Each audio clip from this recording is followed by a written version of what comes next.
Welcome to the Growth Whisperers Podcast, where everything we talk about, we being Brad and I, is related to helping leaders and their teams build enduring great companies that last for generations, as Brad and I were just talking about before we started the show. So I'm Kevin Lawrence, and I'm here today joined by my awesome co-host, Brad Giles. Brad, how are you doing today? I'm excellent. Very excited about today's subject, I will tell you that. But as always, as we have now set the bar, we begin with a one phrase or one word opener. Yes. And that's best practice that we're suggesting for meetings. So Kevin, what's your one word or one phrase opener for today? You know, I was going to say giddy up, but then as I really thought about it, the phrase I say more often is hold on to your hat.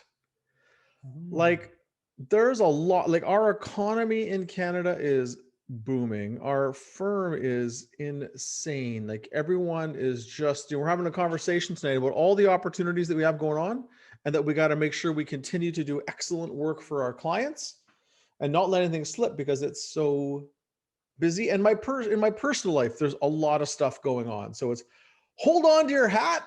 There's lots of good things happening, but there's a lot of them happening all at once. How about you, Brad? What's yours? Well, not completely unrelated. Mine is interest rates. Not perhaps the most exciting. Oh, so that's very close. Hold on. Well, you're talking about growth. It's maybe not as exciting as last week's around big butts. Okay, but interest rates, bear with me. Okay, I'm waiting for it. Hit me with it. So how interest rates are at all-time lows, okay? Who sets the interest rates? Well, we think it's the Federal Reserve or the federal banks, but in actual fact, it's the money market, right? Which is motivated or driven by the bond market. So in November, the bond market price of cash was 0.8%. 2 weeks ago, it was 1.2%. And on Friday, it was 2%. Yeah. Okay. So that equates to, if the Fed sets the interest rates based upon the on the cost of money, that equates to 5 interest rate increases across 4 months, right? So and there's those increases are a quarter point, or I believe, right? Yep. So there is a lot happening in the bond market, which drives the cash rate, which drives ultimately what we see. So if there's that much bubbling away there, so how that's actually playing out, as an example, Tesla lost 25% of their value in the last month because they're profitable in the future, not profitable today. And this is how these interest rates are going to begin to play out. So I think that we're seeing some very early stage things happening around interest rates that I'm very cautious on. So that's not really a one word opener like giddy up, but it is just definitely something that's either. Yeah, I know. But that's something that's definitely on my mind is interest rates right now. Yes. I myself, as just having locked in at a mortgage rate of 1.71 recently, and very happy with that, seeing that things are climbing up again, which is, I think, maybe why our real estate market is going insane.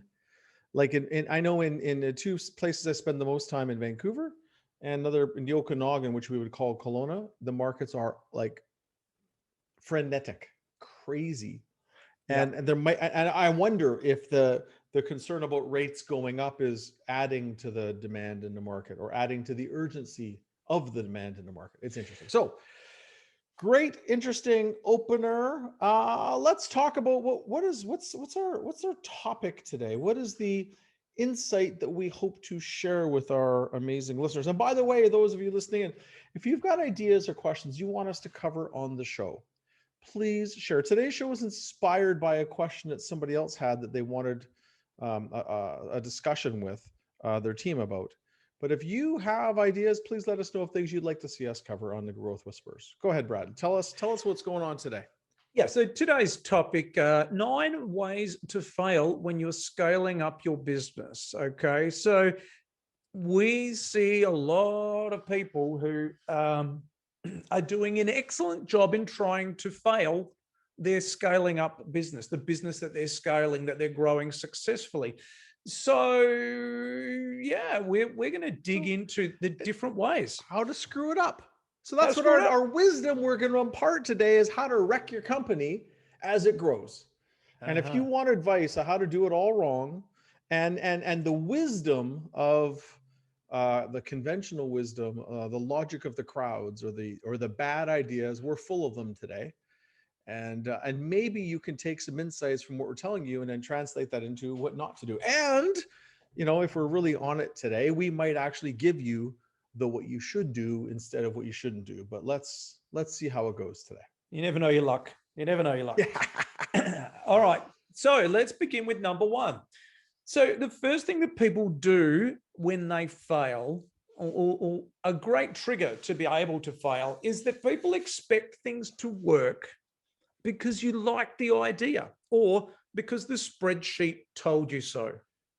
Oh yeah, spreadsheets are always such an accurate predictor of success, aren't they? What the numbers say in the spreadsheet? Like if you can, because those spreadsheets are they're magical. You can make them say anything you want. So I guess it's like a wish machine. I wish this business would make 50 million of EBITDA in the first 2 years. And your spreadsheet will show you how. That's how it works, isn't it? Yeah, so we're good. Yeah, I might go and order my Aston Martin right now. Exactly. It's interesting because we see a lot of times is that we fall in love with ideas. And then we build spreadsheets to back up falling in love with ideas. I was on a call today with a smart group that is trying to expand their product into a different market. It's a game-changing product. It's awesome. I won't get into the details because they're working on some strategic stuff, but someone's just saying, well, this is the size of the market. Here's why we think the market should use us. And this will be an amazing strategy for our business. It'll increase our revenues. And it's the perfect solution. And if you're sitting listening to the call, you're going to go, well, we got it. We're going to nail it with this. Except for the chance that idea has even though we're in love with it, we still have a 10 or 15% chance of success from what we know today. Now we got to dig deep and figure it out. But just because it looks good and it sounds good, doesn't mean it's going to work. And then we're going to try like heck to make it work. We just got to be so careful of falling in love with ideas and rationalizing with numbers that are just based on fluff. We see it all the time. So even if that there's there's a high love for the idea, but a low chance that it works, that you're going to have to change it dramatically. It's a healthy mindset to start in versus, being in fairy tale land and expecting that these ideas will just come to life. Yeah, great businesses are born through great execution. I mean, the strategy, the idea is incredibly important, but the success comes from consistent, relentless execution of the boring basics. That's where it's born. So, if the best example I see of this point, expecting things to work because you like the idea, is complete this sentence. We're doing a startup and we're going to be the Uber of. Yeah, exactly. So we're going to be the Uber of bicycle hire. We're going to be the Uber of law knowing. We're going to be the Uber of microphones. We're going to be the Uber of lights. We're going to be the Uber of doors. We're going to be the Uber of keyboards. We're going to it's like everything. Yeah, that's a good idea. Sounds good. Sounds awesome. Yeah, there's no reason it's going to work. No. So on the positive side, and this is based on when I went and talked about entrepreneurship at my children's elementary school, there's a model I went to try and go and explain to kids in a school system about entrepreneurship and what does it take. And I had a few minutes to figure it out. And I had, interesting, as a side note, encouraged them to do an entrepreneur fair instead of a science fair. The STEM, science and all that stuff gets lots of good attention. Entrepreneurs and business doesn't. So I helped to find a program or sponsor a program a friend told me about they, instead of displaying their science project, they come up with a product. They do market research, they do marketing, they do pricing, they do all this stuff, and they go and sell their wares in the school gymnasium. And it was a really cool program. They did it for many years. So when I went to go and talk to the kids, I came up with this talk, and it was basically try, lose, and learn. That's business. Your ideas never work. Like generally, your hypothesis normally changes dramatically. So it's like, try something. You're probably going to lose a bunch of times. And then you learn something. You go back, try again a little bit smarter. Then you still might lose. And you learn something. And then you try. And then you lose. Then you learn. You try. You lose. You learn. And then sooner or later, you end up winning. And so try, lose, and learn, knowing that your hypothesis has likely failed, but approach it with enthusiasm. Do your best work. If it doesn't work, improve it and keep on going, and you'll progress and evolve your business. It's constant iteration versus, the spreadsheet coming to life beautifully. Yeah, absolutely. And every time you're learning, you're not going to do the thing that you did before. It goes without saying, but you're stacking up the credibility. You're stacking up of the idea and refining and evolving that idea over time. So it's the time in the game that matters, and the times that you're trying and learning. And again, it doesn't mean that you need to be the Uber of keyboards. Okay. It could be a lemonade stand, going back to kids. But if we go back, you can't expect the idea to work just because you liked it. It just doesn't work that way. It's not. So instead of, expecting things to work out of the box like you had hypothesized, or your spreadsheet formulaized, or whatever that word is it just, expect to try, lose, and learn. Take your best idea, run with it, iterate like heck until you succeed. That's a healthier mindset, and then you won't be disappointed or deflated when it doesn't work initially. So let's go to number 2. Hire your friends and expect them to grow with you. It's a beautiful strategy. Oh, yeah. Yes, it's easy to hire people close by. Heck, you could hire your own mother or your father or your, the people that are, your cousins. You can hire, and odds are there's going to be some really good things initially. But if your business really scales, not everybody scales. And family businesses that favor the family stay very small. You need to do what's good for the business. So I'm gonna, the rule of thumb is, if you're gonna hire a family member or a friend, you need to tell me what the conversation looks like the day you're gonna fire them. So before I push people all the time, so just tell me what it's gonna sound like and how you're gonna handle it when you do have to let them go, because there's a very high chance. And if the person is willing to do that and open to that, then that's a starting point, because it's not pretty, especially when it's friends and family. So if you're, you got to be willing to let them go, and also be prepared for it, so that you don't destroy your friendship when your friend becomes an underperformer, if they become an underperformer over time. Well, it goes against the overarching principle, which is you need to get the best possible person in every role every time. Now, we're saying, you don't get the closest person or the easiest person. Oh, yeah, but it's convenient. I know them. I trust them.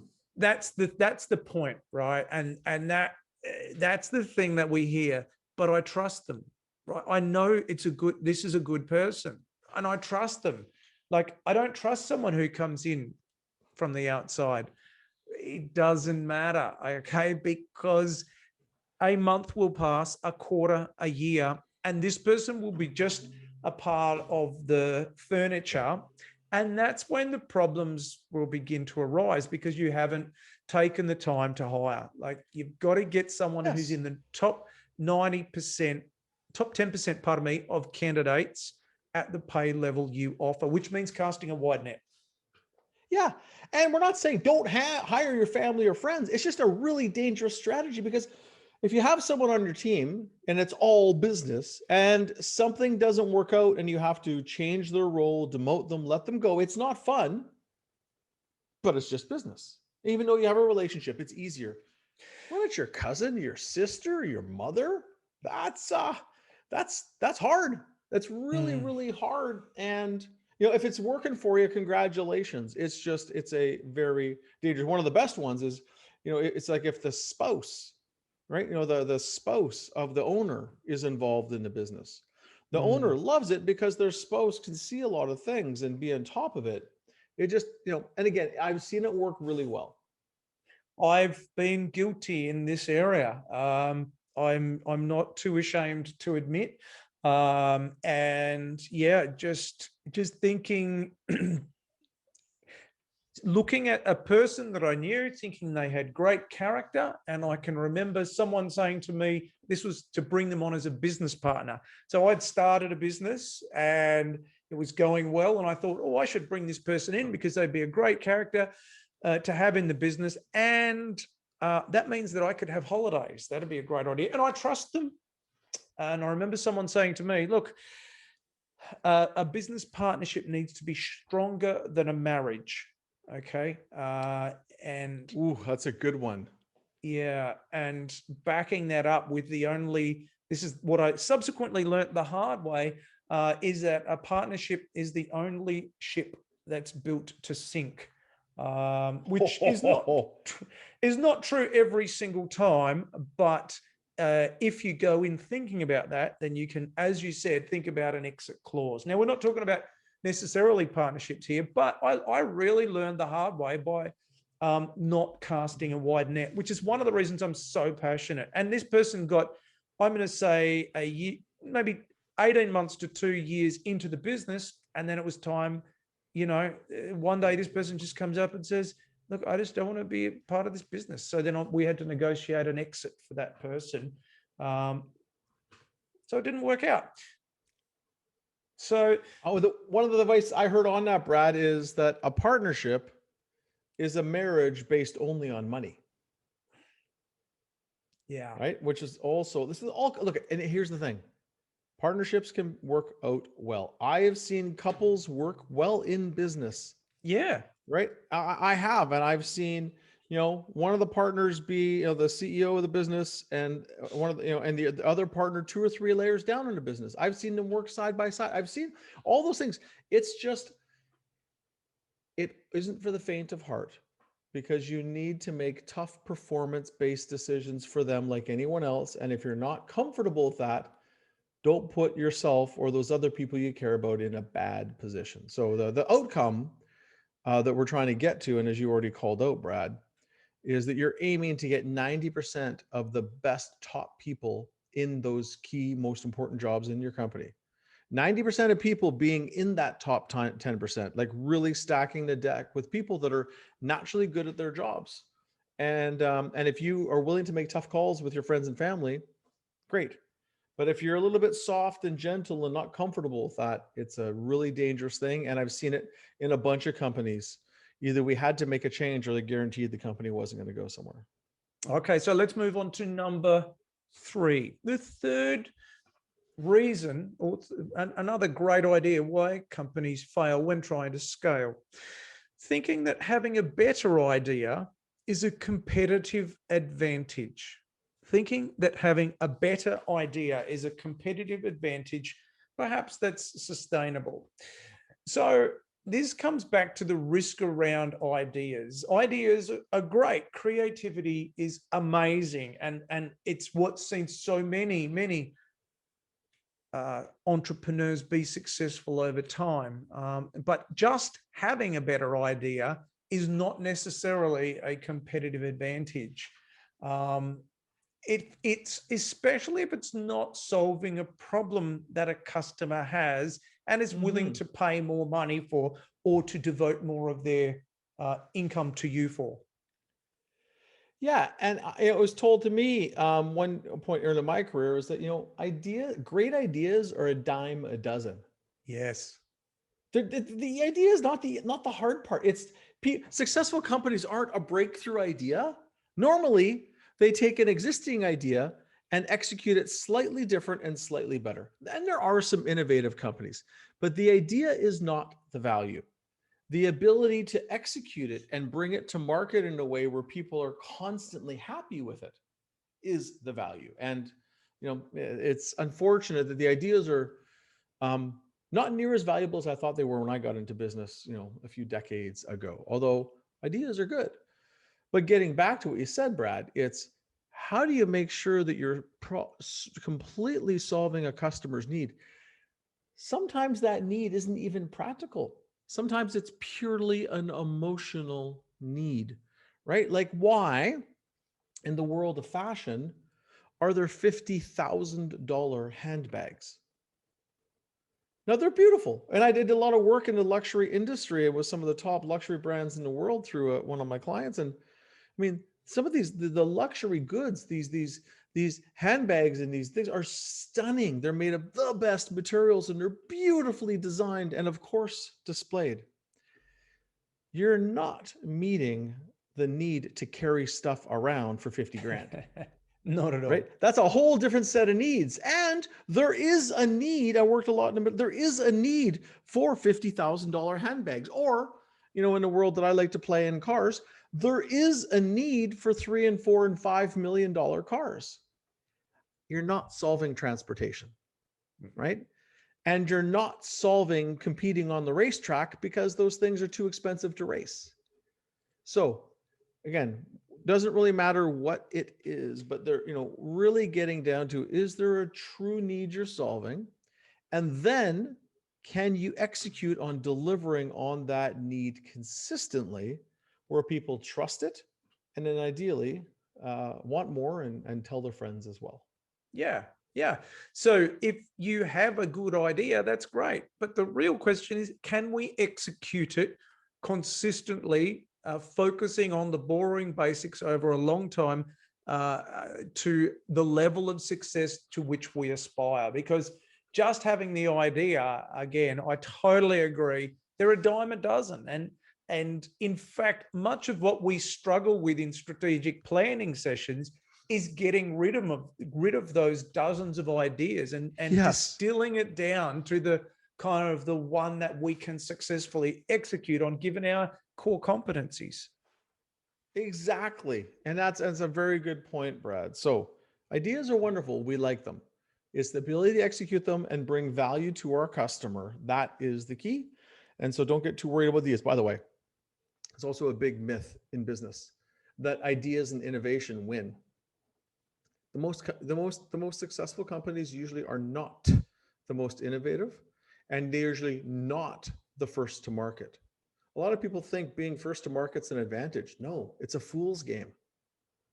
The first to market usually loses. It's usually the second or third. They call it first mover advantage is the phrase people like to throw about. It's not an advantage.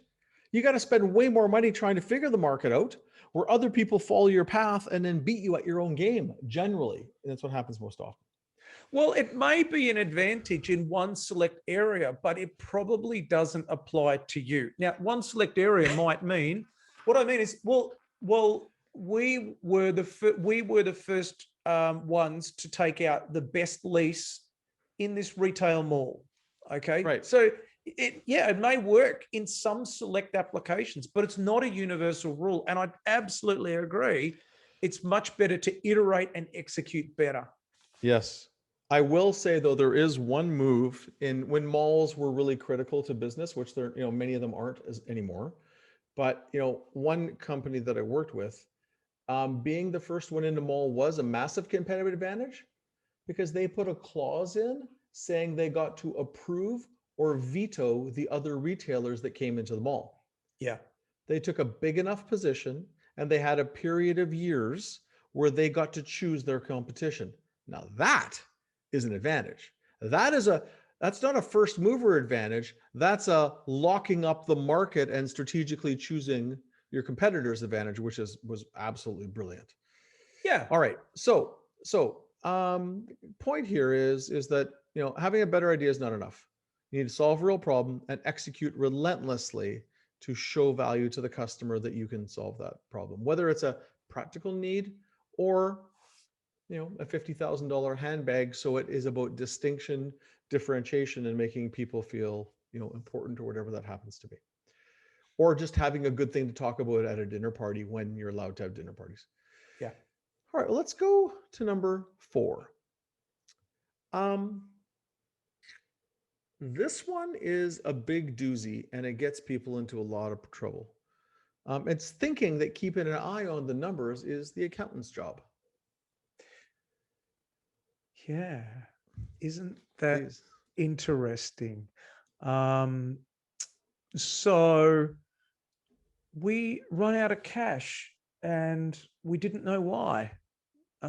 We thought that the accountant was looking at the cash flow because we were out there doing the important work, or we were out there skiing on the slopes or playing golf or something else. We thought that the accountant was looking after the cash, or any other number of potential situations where you think that someone else is looking after the numbers. Now, I absolutely believe in accountability, don't get me wrong, but if we leave people to be accountable for something, and there is never anyone else, especially you, especially the leader, the CEO, whoever it is, who is across the numbers at the very least, or having discussions about key numbers, that's a great way to fail. It's almost a guaranteed way to fail because everyone needs someone to help hold them accountable. And that's why if you look at some of the most sophisticated financial organizations like, private equity firms or, experienced boards, they want to see their financials in detail. And actually they want them to be audited, even if they're not public and it's not required by law. They want them to be audited to know that it's been dug into and the numbers are right. So business is a numbers game. And I'll give you an example. So I could ask more, but I've only asked you. By the way, we could talk about all the examples of people having rude wake-up calls that, oh, shoot, we need $4 million tomorrow because we ran out of cash and otherwise we can't do payroll and we can't make a loan payment. Which this happens. Or yes, it's all of a sudden they get their financials at the end of the year and there's no profit. You're supposed to make $5 million and it's gone. Like, again, real scenarios I've seen. Or, oh, we're going to have to get a cash injection of $10 million. Maybe we're going to have to sell the business because we're running out of money and we don't know what's going wrong.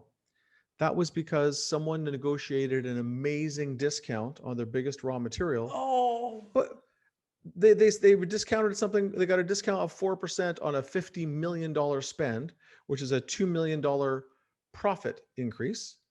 But they had to pay early to get it. They went from 60-day terms to 15-day terms, which sucked over $6 million out of their bank account, which was their normal balance, and almost put the company into financial ruin because they got a better discount on a raw material and they didn't think about the impact on cash until there wasn't any. That was a fun one. The CEO, this way, the CEO, awesome guy, calls me and says, Kevin, I don't know what's going on. I'm in trouble. He goes, I'm flying to go meet some private equity guys. I need cash. I go, what's going on? He goes, I don't know. I said, get your CFO to send me some cash conversion stuff and some reporting I asked for. I get it. It's garbage. The dude flies in. I was in Chicago. I said, look, you can meet me in Chicago. Awesome guy. He puts us up at the Trump Hotel, which is a spectacular hotel in the biggest hotel suite I've ever, second biggest hotel suite I've ever stayed in. And he comes in and we start talking. He flies in on his own private jet. His driver's waiting for him as we're having our meeting, figuring us out for a couple hours. I had to break it to him that his 4% discount almost killed his company. And his CFO couldn't give me the answer. Just crazy town. Anyways, we got it fixed. Turned out it'll be all good. He went on to be wildly successful.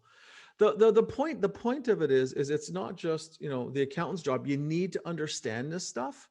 Yeah. It's absolutely critical. And so I'm going back to, there's all the bad stories, but I asked two entrepreneurs, one that built a massive empire in China, one that built a massive empire in the Middle East. I said, hey, if you were to start again, who would be your first hire?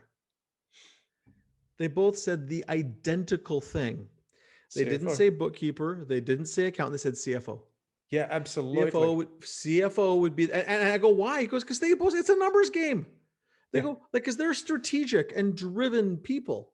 But I need someone to not only deal with the banks and the cash, but to be on the numbers because it's a numbers game.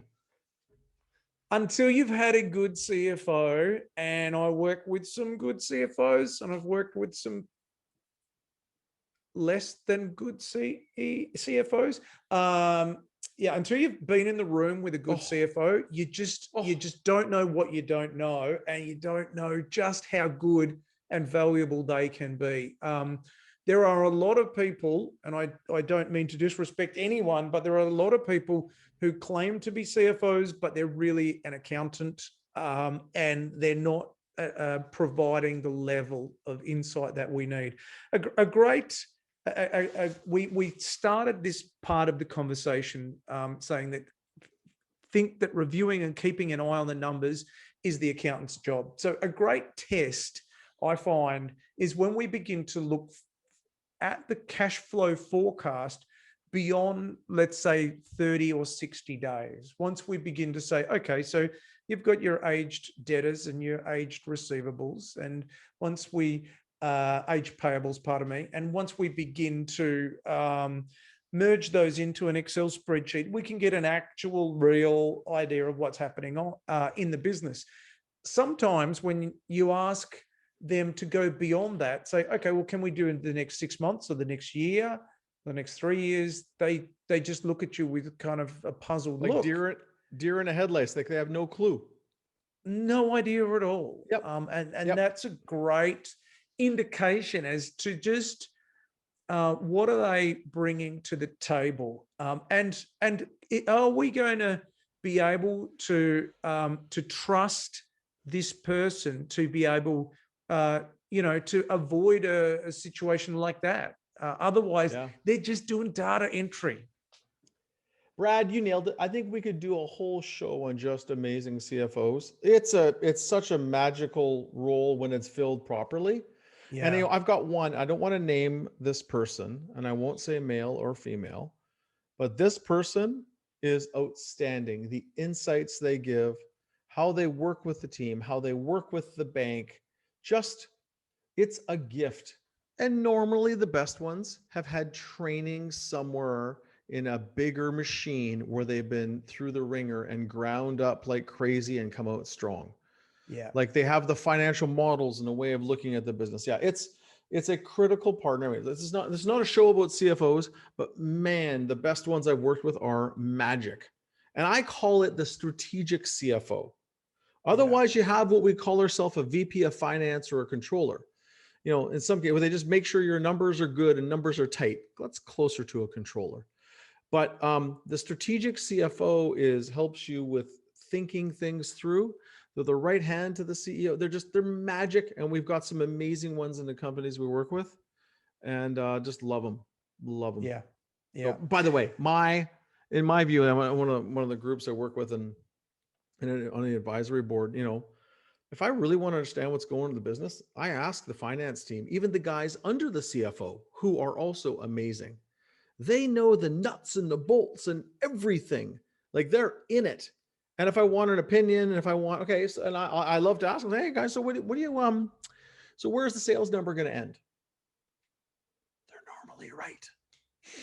Right? The salespeople want to give you the optimistic number. The operations people sometimes can be pessimistic depending on the company.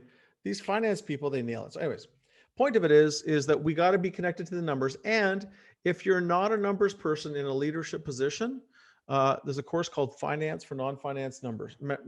Finance for Non-Finance. I can't remember. Finance for non-financial people, something like that. Thank you. That's good enough. All right. So to close that one out, let's move on. To close that one out, trust and verify. Okay. So how to break your business? Don't completely trust. You need to trust plus verify what the people are saying. So validate, make sure that you can prove it. But this kind of moves on to a little bit onto our next one, number 5. And gee, I love this one. believe that a lower price will give you a sustained competitive advantage. So you and I did a podcast about gross margin. It was episode 21, I think, about gross margin. One of our most downloaded episodes. Really dug into why a gross margin matters, and that's kind of an interesting one to overlay here.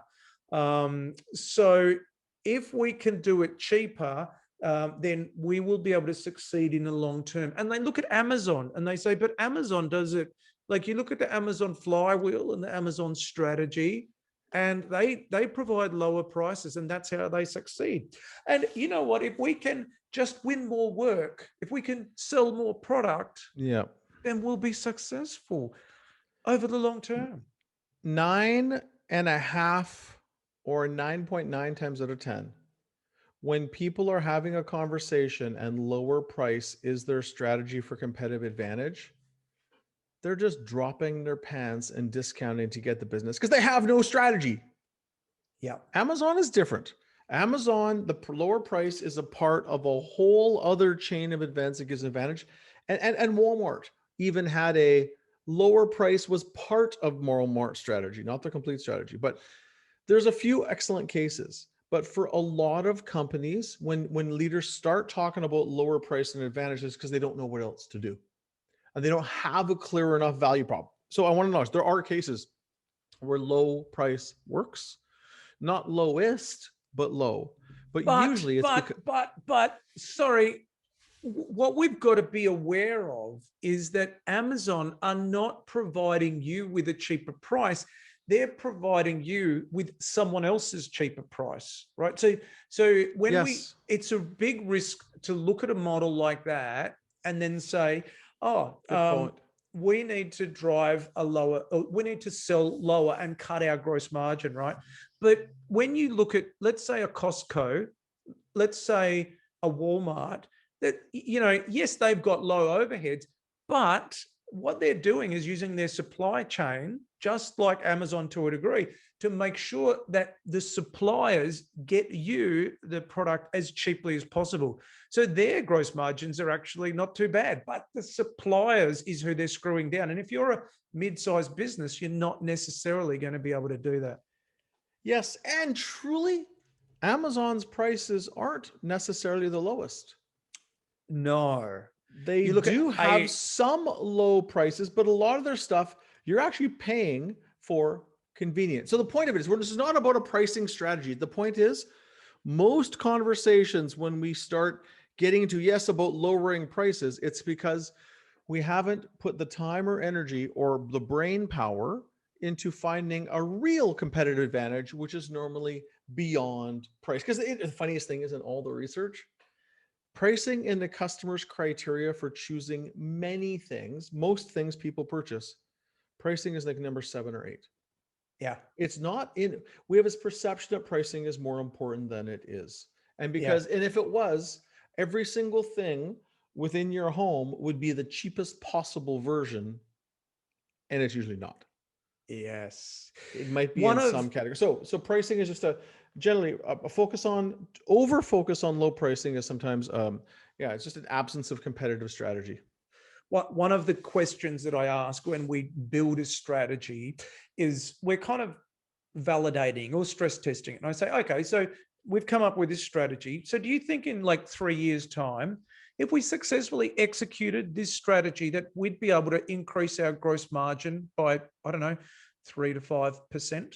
So from there you go, 47 to 52%. Do you think that is the kind of effect? And if it's not a good strategy, oftentimes they'll be like, well, no, not at all. There's no way that would connect with that. So this really closes out what we're saying here, which is lower price indicates a lack of strategic thinking, planning, and value proposition, or the advantage that we're talking about here.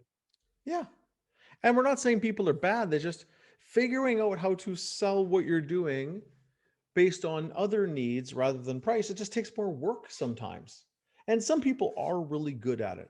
But low price is not a great place to start, although it works in a very few cases. usually at massive scale. And there's a great quote I heard just reviewing this morning. If you can't control pricing, then control cost. But the first variable, ideally for a lot of companies, is to control pricing.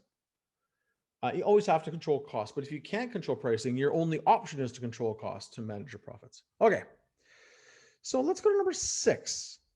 And I love this. And this is for the lovely people in our world that love to give people freedom and choices and make up their own choices, of which I'm one of those people. I love people to have their own choices, but it's believing that people can thrive without management.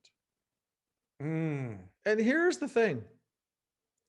People want to give people freedom and autonomy because they had a micromanager boss that sat on their head all the time. And when I start my own business, I'm not going to be a jerk like that. And so they give people all this autonomy. Sometimes the same thing shows up in parenting. Usually doesn't work so well. And what we found in years, everybody needs a boss. Everybody. Even the CEOs need a boss. I find with the CEOs that we're not the boss of the CEOs that we work with. But we do hold them accountable. I'm reviewing with one CEO today, reviewing their goals for the quarter. How did you do on your stated goals? Okay. What are you going to do better next quarter? And now they'll reset their goals. So I'm not the boss, but I am holding them accountable and creating positive tension. Positive tension that drives their thinking and makes them smarter and more effective, and usually helps them to grow their performance. Yeah, the role that we play as advisors and coaches with CEOs is different, but it still turns the same accountability mechanism. I mean, there's an old saying: every successful sports person has a coach. Like, there's no one who's been successful in that arena. And sports and business, there are some comparisons, not many, but when we come back to quite a few. That's what I mean. Yeah, there's quite a few, but not every single one connects over. Yes. The point, yes. So the point being that the work that we do is important, but what we're saying here is that as the leader, how do you fail in your company? Well, you don't enact a management structure. Everybody needs accountability. Without accountability, a great way to look at this is salespeople. Okay, so you take a standard sales team without a sales manager. Let's say you've got 5, 10, 15, 20 people. Without a sales manager, those people will be nowhere near as effective as they do with a sales manager who's going to train, coach, hire, hold them accountable. All of those things that just to pump up their tires and say, what's going to happen at that meeting? All of those things. Or drive their focus. It's like a herding cat, reminding people. Like, we have our weekly meeting every week with our team, and we're just, one of the things we do is remind ourselves of what our darn goals were so we don't forget. Just management, focus. And it's not cracking a whip or yelling and screaming at people. It's just getting people focused on what matters. There's been a lot of companies that have tried to operate without management, e.g. Google and Zappos come to mind straight away. And it's been proven that it's there for a reason. Now, it needs to be tailored to your business, but management is so important to hold people accountable and to get them focused in the right areas. Right. And that's really critical focus, goals, KPIs, feedback, whatever it happens to be. And then conversations that link back to that and allowing them to succeed based on those things. So it's focus. It's almost like, if you ever go play bowling, there's a lane and there's a gutter on the edge to catch stuff so things don't go off in the wrong directions. This one is really leading into number 7, the 7th way that we've identified how to fail when you scale. Thinking that giving people freedom and the creative space to do things their way is the path to greatness. So the previous one was saying that believing that people can thrive without management, but here actually thinking that if we just give people, a free space, if we give them the creativeness, they will just naturally become cause the business to be great. If we give them a ping pong table, if we let them work, on their own stuff whenever they want, There is no reason that this is going to make you succeed. In fact, it's probably going to give you a better chance of failure. Yep, I agree. And again, all seems logical and we have these aspirations, but at the core, focus on goals and what matters, and then discipline over time really delivers. That is critical. Yeah. So we definitely want people to be creative, but Yes. it's the routine of the discipline that sets you free. Once we establish Exactly. the routine of the discipline, that's where we have our planned creativeness within that. Right. Not just let's let everything go and see what happens, because something magical will come out of it. Yeah, and I remember reading an amazing book that went back and studied some of the greatest artists in history. And you think that artists are inspired and creative and wait for the moment. Not the successful ones. Those are the floundering ones. The successful ones had strict routines. I must write 1,000 words a day. I must paint 4 hours a day. Like you went through, they had almost obsessive rituals and routines they had with daily production goals for the best artists. Yeah.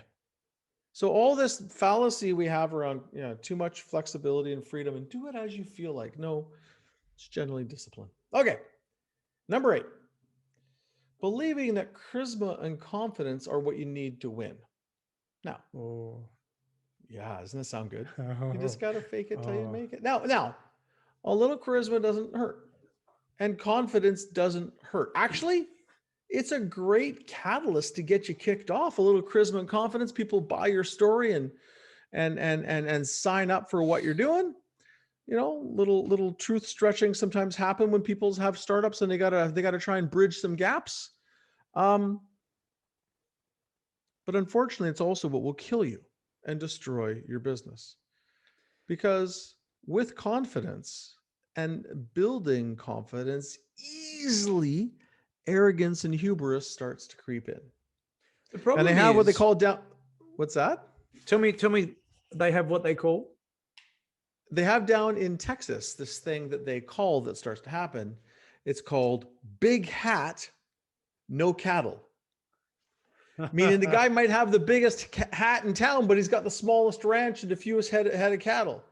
I.e., when that confidence turns to arrogance and you start to think you can walk on water, or the ego starts to play out so much that we call it all show, no go, right? Yeah. And it's real dangerous that really starts to blow up on you, because that. Go ahead, Brad. We've got a saying here, which is the fish rots from the head down. So the leader needs to set the pace. The problem here, right, is that the business media loves someone to write a story about, like a big personality. They love the brash executive, the big bold guy, the guy or gal that looks like a model in a magazine and has a great accent, or whatever it is. These characters. By the way, those characters also love the media and the press. And some of the best. Sorry, Brad, we're both getting excited about this one. Please. And so I think that what you were going to say is that they work together, and the charisma and the confidence that we see in them in the business media, right, which could be in any of its forms, they love talking about these people, which means that it occupies so much of the stories that we see. And therefore, many leaders think, well, we've got to be like these people, the ones that they always write about. But it's not necessarily the way. In fact, if you believe that it's your charisma and confidence, that's what you need to win, that's a great way to fail. A great way to fail. Yes, especially if you start believing your own press. I have a lot of conversations. Like, by the way, the best many excellent CEOs I work with, you will never hear about in the press. They don't want it. They're just trying to build an amazing company. They don't do it unless there's a huge marketing driver to their business. One of the CEOs I work with in Canada, they're very prominent and well known. I'm not going to say any details, but because of their age and a few other things about them, everybody wants them to speak at events, put them on important committees and all kinds of other things. And they've built, it's an outstanding business. But we had a conversation with it because they were getting pulled away from their business. And we had this conversation. Well, sounds like it's really good for your ego. So if you want to feel better about yourself, you should do it. But I said, but let's talk about, how do we know that it's good for your business? And we came up with a simple criteria. If it helps to drive sales or it helps to attract talent, they should speak at that event. Otherwise, it's ego fulfilling. Yeah. And probably a bad idea. They got a business to run. And if they get excited about speaking to the Association of Executives of blah, blah, blah, look at, and if you did that, once or twice in a year and want to be involved and give back to a community or something, there's nothing wrong with it. But not to get on the speaking tour or get on all these other committees or other things, because if it doesn't drive sales and it doesn't attract talent, why else would you do it? Oh, to feed your ego. Now, yeah. A little bit might be okay, but when you get successful and you start getting on this program, more and more people want you, and it's just dangerous. And some people really want that, but it's, if you have discretionary energy, it should either go towards your family, your health, or your business generally. And those other things can be a trap unless there's another strategy, unless you're a lobbyist or something else and there's another strategy going on. Hubris kills. It does. Kills. You got to stay humble and hungry. It does, like crazy. Because and that's why, even in our meetings, we always talk about what's wrong, what's not going well. We talk about the positives. We talk about the ugliest issues we can excavate. One, it keeps us humble. And then two, we fix the real issues. We don't buy our own press. And that's why that's the danger of getting caught up and the CEO getting on the speaking tour and a lot of this other stuff. So let's move on to number 9, last one. Save time in painful meetings and don't bother taking the time to meet. Okay, so what are we saying here? Look, I know that the meetings are painful. Meetings are horrible. Like, do you reckon that we could skip this week? Yeah. Do you reckon maybe, what about if we just go fortnightly rather than weekly? Or, this is my favorite. Look, we wanted to get it done in half an hour. So we set the agenda to half an hour, but we probably, we find it's not that effective. In other words, it's the weekly meeting should be 1 to 2 hours, depending on a whole range of factors. Yes.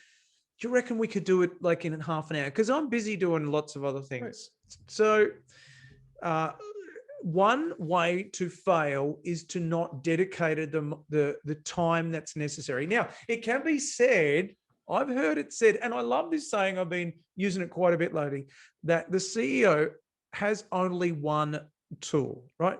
Doctor has many, many tools. Carpenter has a toolbox full of tools, but a CEO has only one tool, and that tool is the meeting, okay? So having effective meetings is the greatest impact that a CEO can drive.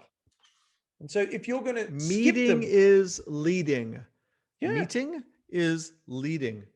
I agree. And it's but many people, why do they not want to have the meetings? Because they're not well run. But in an ideal, many companies will do a daily meeting, but for sure, a couple hours a week, even 3-4 hours a month, a day or two a quarter, 2-3-4 days a year to reset it. It keeps people focused and it keeps the team bonding and building strategic debates and making sure that your company deals with the most important stuff. And it takes time. And when companies stop, look at Brad, we go into companies all the time that are underperforming or under maximized, let's say. Yeah.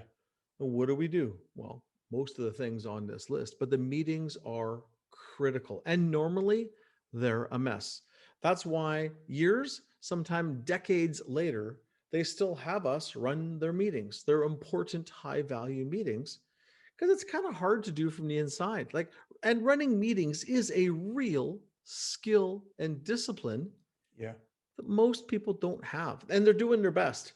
They just haven't had a lot of good training in doing it. So basically, it'd almost be like, if you wanted to raise your kids and you thought you'd save time by not talking to them. You know, it's like, it makes no bloody sense. It doesn't make any no sense. And yes, you can send your kids to school for 27 minutes a day. You absolutely can. The output of that might not be so good, but that's key with a lot of this stuff, is that, you know, not having the critical meetings. You need 1 or 2 days every quarter, 3 or 4 days every year. You need that time to debate and work through critical issues. All right. So that was number 9. So let's review. Number 1, these are all, and I wrote down what you said here, Brad. How to fail when you scale was kind of our theme for today. Beautifully said. So expect things to work out because the idea sounded awesome or the spreadsheet looked amazing. And that's setting yourself up to fail. You know, you're going to have to try, lose, and learn. You're going to have to iterate. 2, hire your friends and expect them to stay with you forever and to grow with you. If you're going to hire a friend, you need to be willing to fire a friend or family member. And because we want to make sure that we have outstanding people in all the jobs. Outstanding. Thinking that having a better idea is a competitive advantage. Ideas are a dime a dozen.